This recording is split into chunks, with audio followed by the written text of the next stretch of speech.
tubig ganina sa kaliog. Inubanan sa iyang pahiyong, ingon siya, nako, ang importante do, maluwas among kinabuhi. So mao ginay atong una-unaon karon. Ha? Importante na naluwas atong kinabuhi. Bisan tuon, na doon natin siyang ka mga igsuon at taga-Danau na napildi nilang kinabuhi. May their souls rest in peace.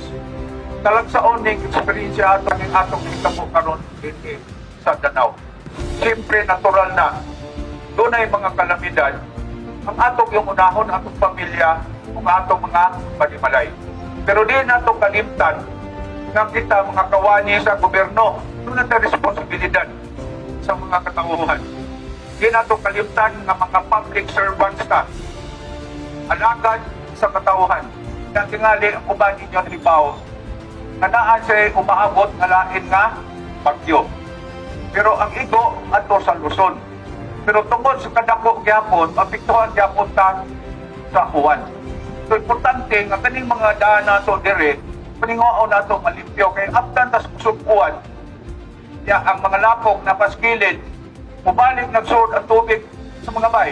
Tupos mo na ako, no? Ipakita nato ang atong kakugi, atong kalikon, atong determinasyon sa mga tao. Nga kaya rin nato, makaya nato, ibalik nato ang pagsidlak sa Danau. Daghang salamat ug sidlak Danau.